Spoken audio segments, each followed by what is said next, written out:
Shalom para mahasiswa yang diberkati Tuhan.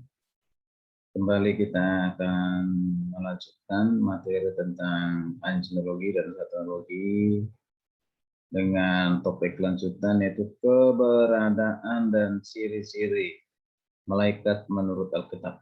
Jadi ciri-ciri malaikat menurut Alkitab, jadi eksistensinya dan juga ciri-cirinya. Ini penting untuk kita bisa paham bersama-sama. Ya, ciri-ciri malaikat yaitu malaikat adalah makhluk makhluk yang diciptakan Tuhan. Kapan diciptakan? Yaitu sebelum dunia diciptakan. Jadi sebelum penciptaan pertama, kedua, ketiga, keempat sampai keenam yang dijelaskan di kitab Kejadian pasal 1. Nah, sebelum itu, jauh sebelum itu malaikat sudah diciptakan. Jadi malaikat tidak diciptakan pada saat penciptaan bumi dan segala isinya, bahkan saat penciptaan manusia tidak. Ya, mari kita perhatikan ayat Alkitab, misalnya Mazmur 148 ayat 2. Pujilah dia hai segala malaikatnya, pujilah dia hai segala tentaranya. Baiklah semua memuji nama Tuhan, sebab dia memberi perintah maka semuanya itu tercipta. Nah, perhatikan di situ. Jadi pujilah Tuhan hai segala malaikatnya. Berarti di mana nih memuji Tuhan? Ini bukan di bumi, ada di surga. Bahkan pada saat penciptaan dikatakan baiklah semua memuji nama Tuhan sebab dia memberi perintah maka semua tercipta. Nah, itu kan. Maka semua tercipta artinya sebelum terciptanya dunia dan atau bumi ini, malaikat sudah ada bersama-sama dengan Allah dalam saat penciptaan, atau malaikat itu sudah ada pada saat sebelum penciptaan, ya, atau sebelum penciptaan.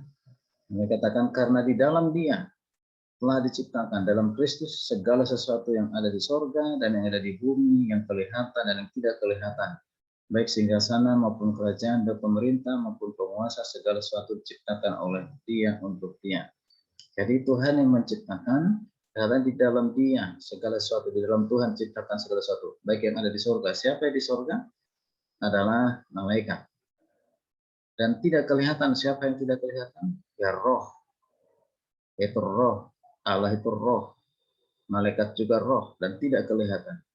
Tapi ada. Ya ada. Dan itu adalah diciptakan oleh Tuhan. Ya, itu yang katakan dalam Kolose 1:16 ya. Segala sesuatu diciptakan dalam Kristus, berarti termasuk malaikat diciptakan oleh Tuhan. Nah, kemudian kita perhatikan lagi bahwa malaikat merupakan makhluk ciptaan yang menyembah Tuhan. Mari kita perhatikan bukti Alkitab dalam Ibrani 1:6 dikatakan demikian. Dan ketika ia membawa pula anaknya yang sulung ke dunia, ia berkata, semua malaikat Allah, perhatikan, semua malaikat Allah harus menyembah dia, harus menyembah Kristus. Nah, ini. Jadi di bukti Alkitab mengatakan bahwa makhluk itu adalah makhluk ciptaan yang harus menyembah Tuhan. Kalau kita perhatikan lagi di Wahyu 5:11, maka aku melihat dan mendengar suara banyak malaikat sekeliling tahta, makhluk-makhluk dan tua-tua itu, jumlah mereka berlaksa-laksa dan beribu-ribu laksa. Wow, luar biasa ya. Jadi suara banyak dari malaikat dari tahta itu menyembah Tuhan ya. Nah, dan semua malaikat itu tadi Wahyu 5:1, kemudian kita lihat Wahyu 7:11, dan semua malaikat berdiri mengelilingi tahta dan tua-tua keempat makhluk itu. Mereka tersungkur di hadapan tahta itu. Apa yang dilakukan? Menyembah Allah. Jadi para malaikat itu menyembah Tuhan. Jelas sekali dikatakan dalam Wahyu 7:11. Jadi malaikat itu adalah malaikat penyembah, yaitu menyembah siapa? Menyembah Tuhan. Jadi bukan malaikat menerima penyembahan dan manusia. Ya, jangan sampai menyembah malaikat, hanya Tuhan yang layak disembah, dipuji, ditinggikan. Nah, lalu kita lagi, malaikat itu tinggalnya di mana? Ya, malaikat itu tinggalnya bukan di bumi ini. Sekalipun tugas bumi juga merupakan bagian dari tugasnya sesuai dengan perintah ya yang mengutusnya itu Tuhan sendiri. Jadi malaikat tinggal di mana? Tinggalnya di surga. Mari kita lihat Alkitab yang mengatakan demikian. Markus 13 ayat 32 dan kemudian juga Galatia 1 ayat 8. Di Markus dikatakan begini, Markus 13 32 ya. Tetapi tentang hari atau saat itu tidak seorang pun tahu, malaikat-malaikat di surga tidak, anak pun tidak, hanya Bapa saja. Ini tentang kedatangan Kristus. Yesus sendiri sebagai hamba yang membatasi dirinya katakan tidak tahu. Nah, dan juga dikatakan malaikat di surga, artinya malaikat-malaikat di surga menunjukkan berarti malaikat itu tempatnya ada di surga.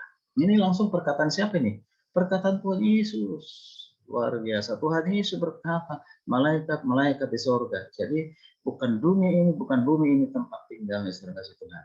Nah, lalu kita perhatikan lagi di Galatia 1:8, tetapi sekalipun kami atau seorang malaikat dari surga, nah lagi malaikat dari surga, ya, kata Rasul Paulus ya, yang memberitakan kepada kamu satu Injil yang berbeda dengan Injil yang telah kami beritakan kepadamu, terkutuklah dia. Menjadi perhatian kita adalah pernikahan seorang malaikat dari surga. Ada kata malaikat dari surga, berarti menunjukkan malaikat itu tinggalnya di surga. Luar biasa. Saya jelas ya. Jadi malaikat itu tinggalnya di mana? Di surga. Nah, sekarang kita lihat lagi ciri yang lain. Malaikat itu dikatakan lebih unggul daripada manusia. Lebih unggul daripada manusia. Mana pembuktian Alkitabnya? Mari kita lihat bersama-sama Ibrani 2 ayat 6 sampai 7. Ibrani 2 ayat 6 sampai 7. Ada orang yang pernah memberi kesaksian di dalam suatu nas, katanya, apakah manusia sehingga engkau mengingatnya, atau anak manusia sehingga engkau mengindahkannya? Ya. Lalu kita perhatikan ayat yang ketujuh. Namun engkau telah membuatnya untuk waktu yang singkat. Waktu singkat, sedikit lebih rendah daripada malaikat-malaikat, dan telah memahkotanya dengan kemuliaan dan hormat. Jadi dikatakan bahwa malaikat ini lebih unggul daripada manusia untuk sementara waktu, sudah. Sementara kita di dunia ini, dikatakan sedikit lebih rendah. Kita masih manusia di dunia ini, tapi suatu saat ketika kita sudah bersama dengan Bapa, sudah bersama dengan Yesus dengan tubuh kemuliaan, ya, maka kita ya lebih unggul daripada malaikat, ya, lebih unggul daripada malaikat. Bahkan malaikat itu adalah sesuatu yang harus ya bisa kita perintahkan untuk apa? Ya, untuk menolong orang-orang percaya, menolong kita, ya. Oke. Jadi jangan sampai kita menyembah malaikat. Nah, berikut yang kita perhatikan lagi ciri malaikat itu adalah tidak boleh disembah. Sekali lagi seperti yang saya katakan, malaikat itu tidak boleh disembah. Ini jelas di Kolose 2 ayat 18, Wahyu 19 ayat 9 sampai 10. Mari kita perhatikan ayat ini, kata ini. Janganlah kamu biarkan kemenanganmu digagalkan oleh orang yang pura-pura mendirikan diri dan beribadah kepada malaikat. Dan ya, dilarang jangan beribadah kepada malaikat serta tertanjang pada penglihatan dan tanpa alasan membesar-besarkan diri oleh pikiran yang duniawi. Di Kolose 2:18. Lalu berkata kepadaku, tuliskanlah, berbahagialah mereka yang diundang ke perjamuan anak kawin domba. Katanya lagi kepadaku, perkataan ini benar, perkataan dari Allah. Maka tersungkurlah aku di depan kakinya untuk menyembah Dia. Tapi ia berkata, janganlah berbuat demikian. Ya, artinya dilarang untuk menyembah malaikat. Jangan sampai menyembah malaikat, karena dia tidak layak untuk menerima penyembahan. Hanya Allah yang layak menerima penyembahan. Jadi aku adalah hamba, katanya, kalau malaikat, sama engkau saudara-saudara yang memiliki kesaksian Yesus, sembah Allah. Nah, malaikat mengatakan, sembahlah Allah, karena kesaksian Yesus adalah roh domba. Jadi yang disembah adalah anak domba Allah. Siapa dia? Yesus Kristus. Yang disembah adalah Tuhan, pencipta langit bumi dan segala isinya. Jadi malaikat itu ciptaan, jadi jangan disembah. Ya. Sekalipun dia punya kuasa yang dahsyat melebihi dari kuasa manusia, dia tetap ciptaan yang harus menyembah Tuhan, sama seperti kita menyembah Tuhan. Kemudian kita perhatikan lagi malaikat takluk kepada Tuhan Yesus. 1 Petrus 3:22, kita perhatikan bersama-sama. Yang duduk di sebelah kanan Tuhan setelah ia naik ke surga sesudah segala malaikat. Perhatikan, naik ke surga sesudah segala malaikat, kuasa dan kekuatan ditaklukkan kepadanya. Segala malaikat ditaklukkan, kekuatannya, kuasanya dan kekuatan ditaklukkan kepada siapa? Kepada Yesus. Wow, luar biasa. Jadi malaikat itu yang punya kuasa, punya kekuatan, tapi itu masih jauh ya di bawah kuasa Tuhan. Nah, bahkan kuasa dan kekuatan malaikat itu ya bersumber dari Allah, bersumber dari Kristus. Ya. Jadi tidak, malaikat itu tidak akan pernah kuasanya melebihi dari Tuhan, melebihi dari Tuhan Yesus. Oke, kita lanjutkan. Malaikat melaksanakan kehendak Tuhan. Ya, nanti bisa kita perhatikan bilangan 22, Mazmur 103, 20 ya. Dikatakan demikian. Tetapi bangkitlah murka Allah ketika ia pergi, dan berdirilah malaikat Tuhan itu di jalan sebagai lawannya. Bileam mengendarai keledai yang betina, dan 2 orang bujangnya ada bersama-sama dengan dia. Pujilah Tuhan, hai malaikat-malaikatnya. Pujilah Tuhan, hai malaikat-malaikatnya.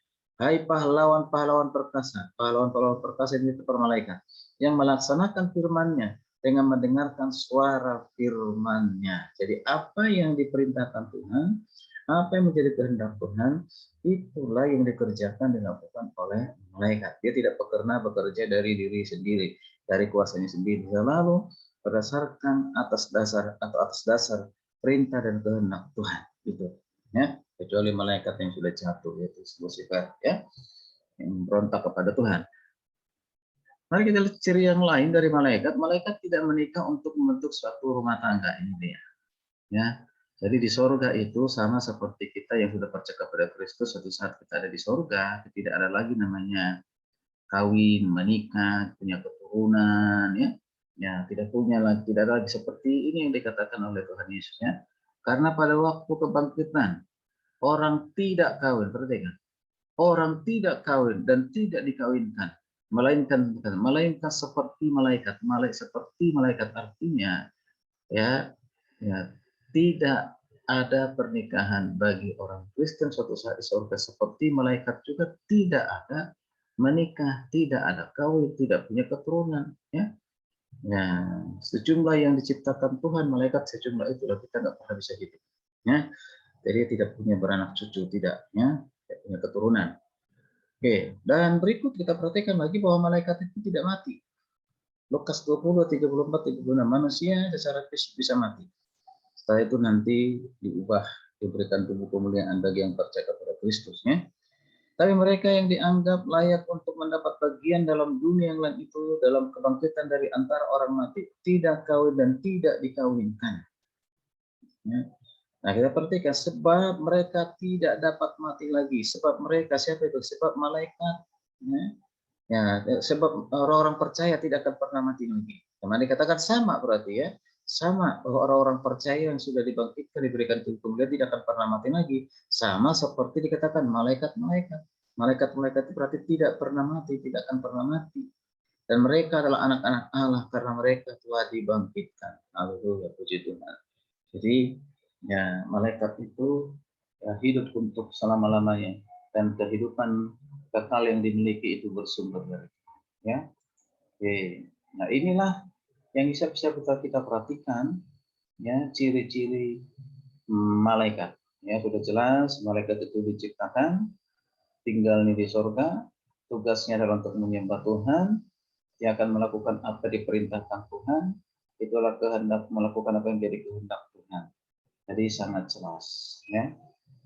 Baik, kita akan melanjutkan pembelajaran berikutnya nanti perbedaan malaikat Tuhan dengan ada malaikat Tuhan pakai Tuhan besarnya, yaitu huruf kapital disebut dengan Yahweh atau Yehova, ya. Nanti kita teruskan. Sungguh Tuhan